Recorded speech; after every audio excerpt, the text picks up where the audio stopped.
The beginning of season 6 is really interesting for our series. They've headed to Max. There were some serious consequences for the riot. This season, it's almost like a new series. We're in a maximum facility. Anything can happen. This is a new set, it's a new environment, new characters. It's a whole different ballgame, and it's about survival. We are now facing the consequences of our actions, so you're gonna find out really who's tough and who's not.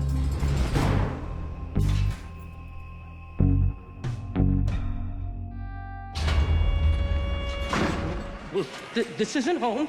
This is not home. It is now. Max came as a natural progression from the riot. We knew that inevitably, if there was a huge riot, there has to be real-world consequences. Otherwise, that season would have been a joke. We studied and read up a lot on the riots at Attica, and that informed what we did. And a lot of those people were moved to maximum security facilities or transferred to different facilities. And it was based on real information. And at the same time that we were doing this big reset, there were some characters that we just had to sacrifice. No, we're together. Yeah, you can write letters. No, letters, what are you talking about? No, where are we going? You think they're gonna let any of you back in there after all this? We were terrified, honestly, because we were losing a lot of characters that we loved. You know, Maritza and Flocka had been so wonderful together. Leanne and Angie, Big Boo, like, oh my God. It was really sad to lose a lot of our people, and yet we knew that we wanted to bring the core characters back so that we could tell deeper stories. Excuse me, can you help me find my cell? Ow, fuck. Alex. The idea is that everybody goes to Max now, and they're all, you know, essentially a Piper, where they have to once again learn the ropes and adapt to a new place. So yeah, it was really exciting to go down the hill, as it were.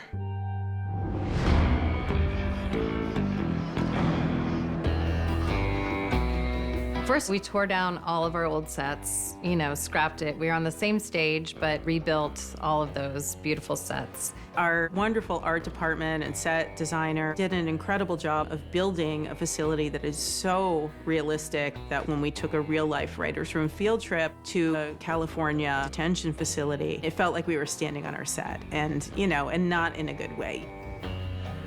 The adjustment to the new surroundings is tough. The show is actually dealing with the reality of a maximum security facility. Max is so isolating. I mean, just as an actor, this is the first time that we've seen Tasty in handcuffs. It's really strange as an actor to actually finally put them on, you know? The first day that we walked in, it was just a moment of silence. We're in these cages. Can't talk to anybody, can't look at anybody. And it's really like a tall, drab set. So the girls are learning how to adjust to this new environment, and the rules are different. It's not as relaxed, you know, for lack of a better word, as Litchfield. This place sucks balls. You think? Camp was 20 times better. Even with you burning rice in the kitchen. You know, Litchfield seemed almost like a playground compared to Max at this point. We always say, oh, remember the good old days of Litchfield? At Litchfield, we had this big room with bunks, and everyone just there was this very communal atmosphere, and we could, for the most part, come and go as we wanted. But at Max, there's definitely a closer eye on everyone. We would often complain like, ugh, there's no freedom in this prison. It's like, yeah. So that was challenging as writers. So points. That's like 10. Jefferson, is this your cell? Oh no, that's a shot. Now out, before I drag you out. Oh my gosh, it's so hard to get characters in a room talking privately. You're not allowed in each other's bunks without getting in trouble. How do we get away with like them having conversations in the hallway when there's guards everywhere? Hey, you talk on the phones, not to each other. Suddenly we lose the ability for the women to sort of sneak off and go to chapel and have a little sexual, you know, encounter behind the altar. Of course, our characters continue to find their own little nooks and crannies in the prison, but it's a lot more challenging. At one point, we play charades in order to get a point across, and it's missed, of course. What the hell How is she doing? This lends an immediate sense of danger, and you see how this segregation plays out on our nerves, on our psyches. So putting them in a place where they're physically separated really, ask questions about the nature of people's relationships. Loyalties that may have existed coming in from camp are different now because desperate times call for desperate measures. In a situation like this, where lives are at stake, sentences can be extended, suddenly we find out who everybody is really, who they are and what they are really made of. Back off. You were my friend. How could you? Everyone feels in this limbo place of, will they choose me? Will they say I did this? And so it leaves a lot of fear in everyone's heart, and it leaves everyone making choices that they might not have thought that they would ever make. You won't help her, but you will end up hurting yourself. But she didn't do it. And let's hope the jury determines that. We're dealing with 2 COs now being dead. Someone has to answer to that, and no one wants to take the blame, and everyone is afraid of pointing the finger. It puts it on the inmates to kind of be in conflict with each other. So Tasty and Cindy, we had always intended to separate them because they were so close, but because their situation is often the most dire, and we were interested to see what happens when, things get really real. Was Tasha Jefferson pointing a gun at Desi Piscatella? Yes. The Black Cindy and Tasty story is really, I think, the great tragedy of season 6. I don't think Black Cindy set out to do this irreparable damage, but she did it. Then the consequences of that are huge. It made our girls have to challenge their built-in alliances, even though that was painful for them and for us. The immediate question is, okay, how do I keep myself safe? So there is certainly a kind of, who do I trust? Even crossing across cultural barriers, which doesn't often happen in Litchfield. May I sit here? Please. You guys, this is like in Breakfast Club. One kid from every group in school. Back when we were in minimum, we had families that had formed based on race. And what we wanted to do in this case was explore different alliances that weren't based on race, but rather on cell blocks. We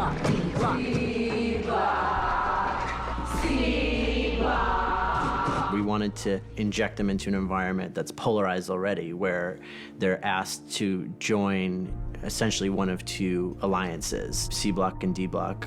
C Block is run by Carol, and D Block is run by her sister, Barbara. And these 2 were once very close and lived in the same block a long time ago, and they have since separated and formed their own gangs that hate each other. This is war. But the idea of the fight really happened because of something that happened in the writer's room. We really wanted the conflict to come from something really small and human, like the kind of thing that you would fight with your sister about your whole life. Never could stand losing to me, could you? Always had to ruin a perfectly good game, just like when we played Risk. That's because you always cheated! Tara told a story about how she was a waitress with her sister, and they both tell a story about this glass of ice. And you know what he says? He's like, miss, why are you bringing me the classifieds? I asked for a glass of ice. That glass of ice story was a real story that happened between my sister and I. I told the story a few years back at a Thanksgiving dinner, which is a story I've been telling for a long time, so I thought it was kind of a funny story. And my sister said to me, no, that happened to me. And I was like, no, it didn't. Yeah, it did. So we didn't end up killing each other, obviously, over it, but we still can't figure out whose story it was. It was not a very serious fight, but we all in the room, interestingly, took sides as to who we thought the story belonged to. And so, based off of that, we realized, yeah, there's something interesting here, and we're gonna play with that.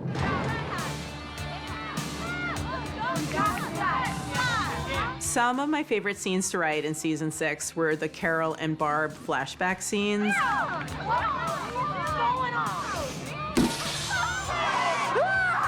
so we got to see what it's like for women who are in, maximum security prison for their entire adult lives. And the actresses are amazing that played them. They actually hadn't met until the scene in episode 11 where they're in the cell together. They wanted to kind of like preserve that feeling for the first time they're locked in a cell together. So it was really fun to shoot that because they hadn't met. And they were like so excited to meet each other and then had to go into a cell and like stare each other down and pretend that they hated each other. So that was really fun.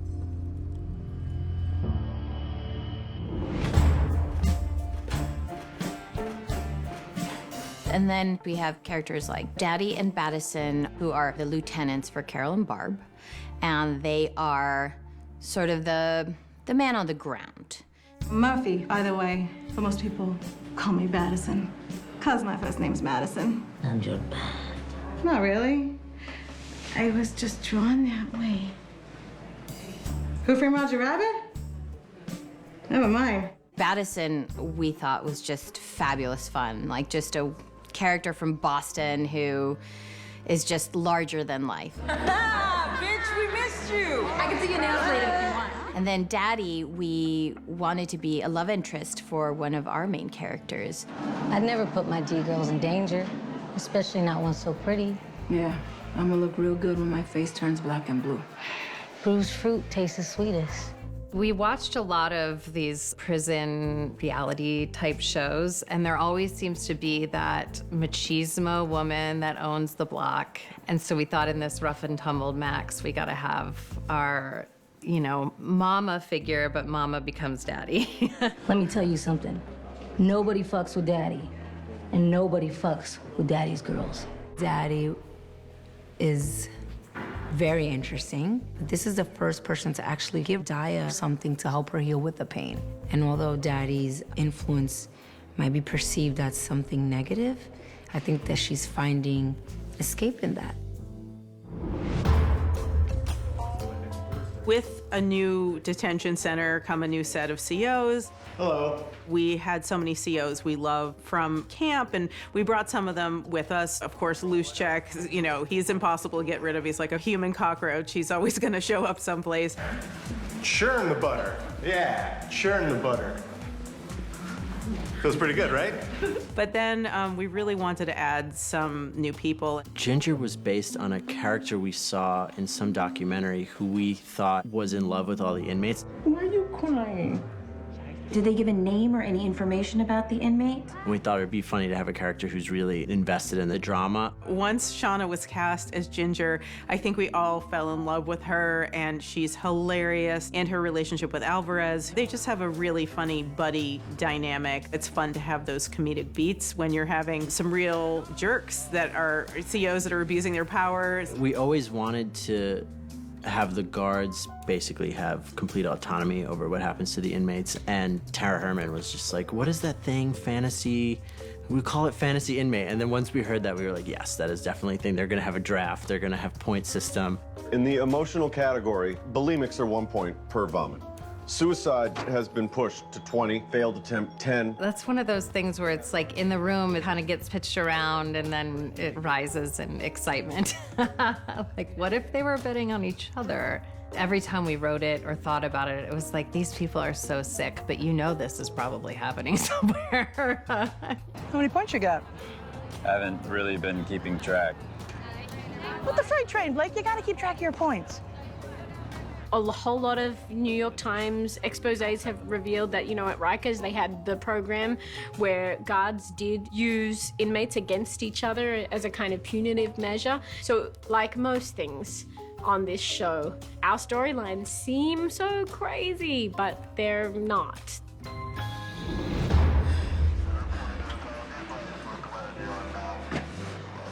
Never knew you to skip a meal, Tasty. Traded uniforms, huh? Not that I didn't rock my outfit at Storky's, but I think I look better in blue. You look great. Can't say the same about you. We also wanted to create characters that were more human and humane, like Tamika. And so we decided to give Tasty a friend that was a guard. Tasty's had a pretty tough life since the get-go, and we thought it would be really interesting for Tasty to have a friend from her past that had gone a different direction. With these inmates, you think just maybe it was just one choice or one wrong turn. So we're always looking to explore how just those little things can trickle in to becoming a big thing. There's a scene at the end of her flashback with Tasty where they're walking home and Tamika says, It's almost 3 a.m.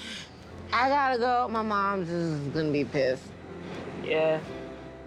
that's the difference right there, is that Tasty doesn't have that, and they walk in separate directions in the crosswalk. And the idea is that that small difference created this entire, different life path for them. They both have made bad choices. The only difference is Tamika didn't get caught making her choices. And it's just that reminder to the audience that any one of us could be in this position. For Tasty, who had so much hope, is really, heavy to kind of see from like whence we begun in season 1 to where she's ended up here in season 6 is just devastating. And now we're able to see the ways in which the prison system, in all of its corruption and poor planning, seems to systematically undo humanity rather than rehabilitate it.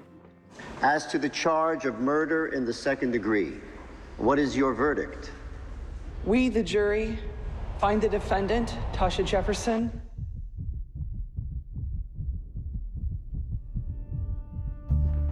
One of the things that we wanted to explore this season was the justice system and how broken it is. And we knew from having studied riots that many times the outcomes were not fair, and really that only certain people were often assigned the blame. And so a lot of times people are very upset with the show and saying things like, why is it that brown people can't get any justice? Why is it that Tasty is condemned to life while someone like Piper gets to go free? And our answer to that is that we are representing what we see is out there and what we see as broken. And this is our way of trying to start a conversation about it. I used to think that there were two versions of me. That there was the version of me in here who smoked crack, who had a gang, that punished people for crossing her, and then the real me. She was out there. But now I realize there isn't another me. There's only this me. I don't know if we had always intended for Piper to get out at the beginning, but it just felt like a very natural place for her to go because of her privilege and because of her place in the prison system. And for the character to grow, we need to put her back into her old life and see what she's learned. We wanted to make sure that Piper, as a character, really decided to take her time seriously and feel like I was put there for a reason, and did I do everything I could to make sure I came out a better person, which is kind of supposed to be the point of prison. Piper and Alex have a scene where she says, I brought this on myself. Little by little, she said, I made my life worse. So the characters seem to be reflecting a lot on why they are where they are and what they want in the future. I think I've actually made prison worse. We are now in a worse prison. So now's your time to course correct. I think she's trying to make sense of her time, and there is a feeling that if she can untie some of this knot that this experience has been, there will be meaning behind the pain and injustice she's seeing all around her, and that might be a way to turn this experience inside out and be of service. And so that's her journey this season, is really trying to give something back in the smallest way.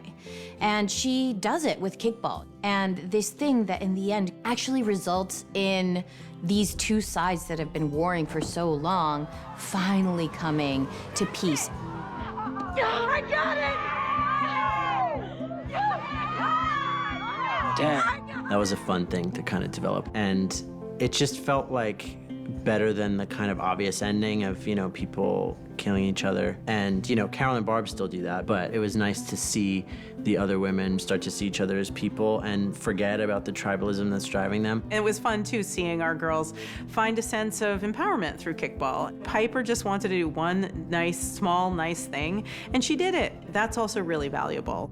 While we want the characters to remain hopeful in their lives, we want to make sure that we're painting a picture that is grim and makes people want to stand up and do something. So I think being in Max has been just a natural progression, and now we're at the apex, ready for the finale. Oh, everything is about to change, but I say bring it closer to me.